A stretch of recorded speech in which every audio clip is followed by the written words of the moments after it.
What's good, YouTubers and YouTubettes? This is JB Sports back again with another one. The most anticipated press conference in a long time is going down today, featuring WBC heavyweight champion Tyson, the Gypsy King Fury, and former WBC heavyweight champion who had 10 successful defenses of his WBC heavyweight title, Deontay the Bronze Bomber Wilder. The first time these two combatants, who I have number 1 and number 2 in the heavyweight division. The heavyweight division is 3 deep in my opinion. These are 2 of the 3 best in the division, going head to head for the first time since their rematch that took place in February of 2020, where Tyson the Gypsy King Fury stopped Deontay Wilder in the 7th round. I don't believe Deontay Wilder was right going into that fight. You can tell when he took his mask off that something was wrong. But that's neither here nor there. We're here approximately about a little over a month away from the heavyweight clash. This will be the press conference to kick off that fight that's going to take place on July the 24th. And I have not heard if they're going to do any more press conferences. So I think they're just going to do this one. It won't be the usual 3-city tour that they do, or 4-city tour. They do maybe, especially if you're talking about a fight in the UK, you might do 2 or 3 in the United States. Well, you'll do 2. You do 1 in New York, 1 in LA, and then you'll do 1 in London. But I don't think that's going to be the case. I think they're going to just do this one press conference that's going to take place in Los Angeles, California. This press conference, in my opinion, for all you boxing historians, will be the most anticipated press conference since Muhammad Ali, Joe Frazier won. As you know, Ali was coming off a 2.5-year hiatus due to his refusal to join the Vietnam War. Joe Frazier held the titles in Muhammad Ali's absence. Both guys were undefeated in the press conference before their matchup, mega matchup that took place in New York City, aka the Big Apple, was epic. You can go to YouTube and Google that video. Google Ali Frazier 1 press conference. It was epic, man. Ali and Frazier, it was going back and forth. There was no love lost between those 2 combatants, 2 undefeated heavyweights at the time. And I believe this is going to be right up there with that press conference. Now, hopefully it won't be like what went down in the wide world of sports, ABC, before the second fight between Muhammad Ali and Joe Frazier. As those 2 guys got to roll around on the floor, they got to scuffling a little bit, had to be breaking up. They escorted Joe Frazier out of there. Ali was heard saying, "Monday night, boy, Monday night." That's when they fought back in the day. They ain't fight on Saturday night. A lot of those big fights on Monday night. And Joe Frazier replied, said, "Just make sure you there on time. Just make sure you there on time." As those 2 guys mixed it up again for the second time. I think this fight is on that par as far as everybody anticipating the matchup between those 2 guys. Don't get me wrong, it's not as big as Ali Frazier 1. That thing had a backstory unbelievable. It basically they had portrayed Joe Frazier, and it was a shame that they portrayed him like that. They had Joe Frazier as the white man's champion. They had Muhammad Ali as the black man's champion. So that fight, believe it or not, was promoted on racial lines. Muhammad Ali called him Uncle Tom, and he called him the white man's champion, and basically put Joe Frazier in the category of the white man supporter, a conservative supporter. And then the liberals and the blacks were supporting Muhammad Ali. That's the way that Muhammad Ali was able to promote that fight and portray Joe Frazier. And Joe Frazier was far from that. But Joe Frazier, to his discredit, I guess, didn't see what they was doing to him in a way. Joe Frazier's a great champion, a proud man. He had a struggle just like many blacks had struggle. But I don't think he saw, quite understood at the time, the way they was trying to portray him, the way they were trying to pit him against Muhammad Ali, who stood for a lot of great things as far as lifting black people up, bringing black people out of the depths of despair, motivating black people, showing that you can become somebody in this world. He did a lot of great things, and he always was about uplifting his people. But that's neither here nor there. This press conference is going to be great, man. I'm going off on a little tangent, going back in history of a great matchup. It's not going to be to that level, but it's going to be similar to that level as far as anticipation of the press conference. So I'm excited about it, man, and I can't wait for it to go down. 3 o'clock Central Time, 4 o'clock Eastern, going down in Los Angeles, California. Now, this fight is happening because arbitrator ruled in Deontay Wilder's favor. A lot of people was assuming that AJ and Fury was going to go down, ignoring that when he signed this fight Wilder the second time, that the winner of that fight would be obligated to fight the loser of that fight a third time, 60-40 in the winner favor. Yeah, you know, people just wanted to overlook that. You know, they were like, oh, it expired, the contract expired. Yeah, it expired because we in a pandemic. It wasn't nothing happening during that pandemic. Bob Arum and Tyson Fury wanted the fight to take place in front of a crowd. So that's why the fight got pushed back. Wilder was willing to fight without a crowd. Y'all could have just made your money off the pay-per-view. But again, they made over 16 million live gate, the highest in heavyweight boxing history for a heavyweight matchup. No heavyweight matchup produced that type of gate. Not Tyson Holyfield 1 or 2, not Tyson Lewis, none of those people. Not Holyfield Bo 1 or 2, none of those produced that type of live gate. And Bob Arum was not willing to lose that type of money. So now we're here going down July the 24th. Fights going down in T-Mobile Arena. I'm hearing that the floor seats are going as $10,000 for floor seats. So they're going to make a huge amount of money off the live gate for the third fight between Wilder and Fury 3. This is a much bigger fight than AJ and Fury. Number one, especially in the United States. That fight's big over there in the UK, and it's big over there in several other countries. But the biggest fight in the United States is Tyson Fury versus Deontay Wilder. There's a rivalry going on between these guys. It's a rivalry. Like Muhammad Ali, Joe Frazier fought 3 times. Muhammad Ali, Ken Norton fought 3 times. You know, it's a rivalry. It's not on that level as far as those guys haven't accomplished what those guys accomplished at the time that they fought, but it's similar as far as the rivalry, the bad blood, the animosity, the much anticipation leading up into the third fight, like it was for the Thriller in Manila and like it was for Ali, Ken Norton in Yankee Stadium. So we will see what happens and we will see what transpires, but it's going down. It's going down. It's going down. One thing I want to say about this quick thing about the AJ Fury fight. Number one, it's hard to have a buzz for a fight going down at 5 o'clock on a Saturday, 5 p.m. on a Saturday between AJ and Fury. I remember when AJ fought Ruiz too.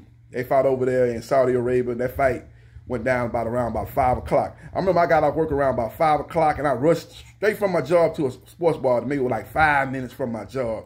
And when I got there, they were just entering the ring, Joshua and Ruiz, and they were just about to go in and start round 1 of the rematch. And I kind of looked around. I was at Hooters. I kind of looked around. They had a nice little crowd, but it just the buzz wasn't there like it would be at nighttime. When you nighttime, you done been looking it up. You done had some beers. You ate some wings. You know, just a different atmosphere.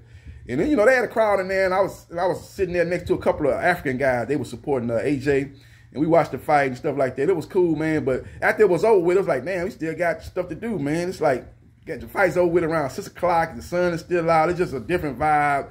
You know, you go home, and, you know, you almost got to recalibrate. You're like, okay, well, let me see what I'm going to do later on tonight. Well, I guess I'm going to go here, go there. It's just a different atmosphere. Now, you know, compare that to when Wilder fought Ortiz 2. That fight was at nighttime. I went to, what I went to? Yeah, I went to a Hooters too. I went to Hooters again, but it was a different location. It wasn't the same Hooters that I was when I went to see AJ versus Ruiz 2. But it was the same restaurant, but different location. It was a buzz. You know, it was nighttime, everybody excited. By the time Wilder and Ruiz entered the ring around about, I guess you'd say it was around about 10:30, 11 o'clock, somewhere in that range. It was just a different buzz. A lot of people were there. People bringing their ladies out. A bunch of females coming in there. Me and my homeboys, we in there watching the fight, man. It was nice. It was just a different buzz. Everybody was excited about Wilder versus Ortiz, too. They knew how exciting the first fight was, and everybody knew that if Wilder defeated Ortiz, that he had a fight set up with Tyson Fury, the rematch. So it was just a different buzz. And I was talking to a guy next to me, man. We was talking about the first Fury fight. I told him, I said, man, it was a close fight, man. I had a draw. I thought Fury won more rounds, but I thought with the knockdowns that it was definitely a draw. And the guy was telling me, man, well, the third fight gonna be different, man. Wilder gonna sleep him in the third fight, man. He's gonna sleep him, man. You know, he's gonna sleep him in the second. What was it? He's gonna sleep him in the second fight. You know, I think Wilder was sick going into that fight. He came into that fight 207 pounds. He was not the Wilder that we seen in the Romain Stavern fights or the first Ortiz fight or even the second Ortiz fight. I think you're going to get the first Ortiz fight or the Romain Stavern fight 1 and 2. You're going to see a different Wilder. That was right before the matchup took place between Wilder and Ortiz too. So it was just a different buzz, a different excitement, and it was just different, man. That's what I'm talking about when you got guys that's not from here, number one, and AJ and Fury. They're in that fight, and the fight's taking place at 5 o'clock in the afternoon. You're just not. A lot of people are not gonna break their neck to be trying to watch no fight at no 5 o'clock in the afternoon. Number one, they ain't gonna break their neck. They out and about doing things, shopping, going to the movies, or taking their kids to the store to get some clothes and stuff like that. Trying to take care of things you need to take care of on the weekend when you're off. You know, during the daytime. You know, it was a beautiful day out there too when AJ and Ruiz two fought, man. It was sunshine out there. It was nice. Only reason why I was not there because I had to work that day. And like I said, I left straight from work and went straight to the Hooters. And I got there right before the first round got started. And like I said, I got right there and was able to get to a good seat. Even though they had some people in there, I was able to get a good seat right in the front by the bar. And I was able to watch the fight in a good view. If that had been Wilder, Ortiz too, and I had to work late or something, had to go in there, there's no way I would have gotten there right before round one and got a seat. I'd have been standing up. That's how many people was in there for the Wilder Ortiz too. It's just a different atmosphere when you got a fight Saturday night compared to a fight Saturday afternoon. That's basically what I'm trying to tell you guys. So we will see what happens. We will see what transpires. But hopefully there won't be no riot breakout in this fight, because I'm sure Wilder is not going to bite his tongue, especially when he sees Fury face to face. He's going to tell Fury exactly what's on his mind, exactly what he felt Fury got away with before and during that second fight. And Fury was going to try to get into Wilder's head. He's going to try to say he's making all kind of excuses. He's going to try to say he's going to knock out Wilder and stop Wilder quicker than he did in the second fight. And he's going to basically say there's no man walking on this planet Earth that can beat him. He's been walking around looking for somebody that could beat him, and he ain't found nobody yet. You know, all the type of stuff that Tyson Fury says, you know, promote himself. So you got two of the best trash talkers in the sport of boxing. So it's going to be epic. That's another thing that's in the favor of this fight compared to Fury, AJ. AJ is a more reserved guy. He's a more guy that wants to be loved and liked by everybody. So you don't want to say too many controversial things, too many negative things. So you would have had Fury carrying the promotion, just like if Wilder fights AJ. You gonna have Wilder carrying the promotion, because AJ very rarely gets caught up in a back and forth. I think on time I remember that he got caught up in a back and forth was between him and Gerald Big Baby Miller. But anytime he does get caught in the back and forth, it's as a response. He doesn't look to start anything. He just responds to other people saying things back to him, a la Gerald Big Baby Miller. Dillian White was able to get in his head before their fight, and he responded to Dillian White, and that made for a good fight between those two. That was a fight he fought before he fought for the IBF world title when he defeated Charles Martin. So the thing about it is you need other guys, and when you got a fight involving AJ, to kind of be that guy that wear that black hat, talk trash, you know, get people talking, say controversial things, and make bold statements. You're going to need the other guy, because you're not going to have that from AJ. AJ just going to respond to what other guys said. He's not going to come out on his own and talk trash off the rip like that. So you're going to have both guys, AJ, not bad, you're going to have both guys, Fury and Wilder, basically looking for that smoke, basically looking to talk that trash, bump their gums, and say what they're going to do. As you heard Wilder in a previous interview say, he's very confident about what he's going to do to Tyson Fury. And Tyson Fury has been saying that he's going to stop Wilder quicker than he did in the second fight. His promoter, Bob Arum, said the same thing a couple of days ago, that they believe the fight will end quicker than it did in the rematch. So we will see what happens, and we will see what transpires. But it's going down.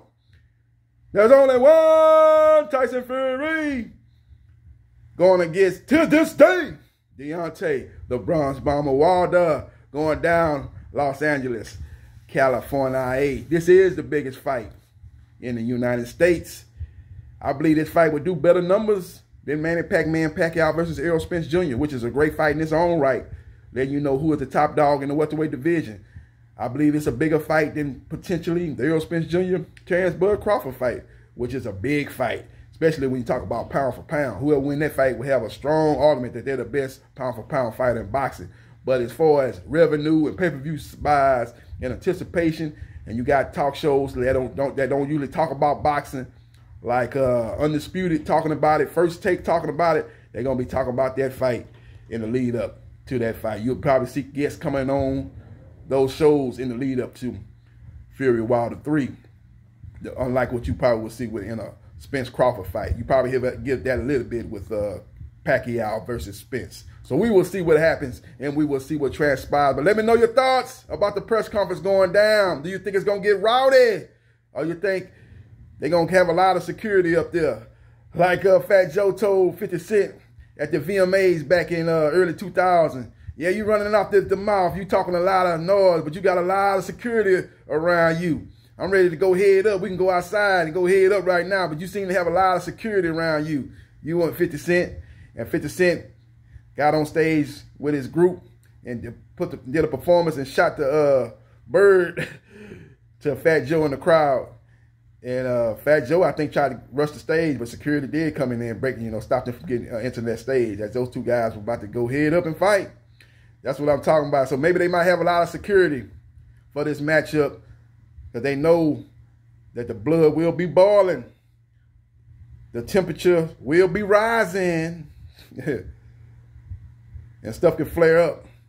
It's like a bomb that can get detonated up on that stage where those two combatants are up there speaking and promoting the fight. They can just go off at any time. So I probably believe they will have security up there real tight to keep these guys from getting into any kind of scuffle that could possibly get injured and postpone the fight between July 24th going down between Fury, Wilder 3. They don't want anything to delay that matchup because the winner of this fight should be fighting the winner of Anthony Joshua or Alexander Usyk fight. Those winners should fight. But I guarantee you that if Usyk wins, he's going to have to run it back with AJ because AJ makes all his opponents fight him with a rematch clause, no matter if it's a mandatory or voluntary. So if AJ wins and whoever wins out of Wilder and Fury, the third fight, they should be mixing it up around December 2021 or no later than February of 2022. But we got to understand that Eddie Hearn and Anthony Joshua don't have that same energy when it comes to fighting Deontay Wilder that they had when they was talking about fighting Tyson Fury. They did everything they could to make that fight happen. They looked under every rock. They climbed every mountain. They swam to every sea to make that fight happen. But they didn't understand that the arbitrator had the last laugh. He had the last call on if that fight was going to ever take place. And it's not going to take place. He must first fight Deontay Wilder. And that's just what it is. Let me know your thoughts and hit the like button if you like the content of this video. And subscribe to JB Sports, the man, the myth, the legend. And I holla.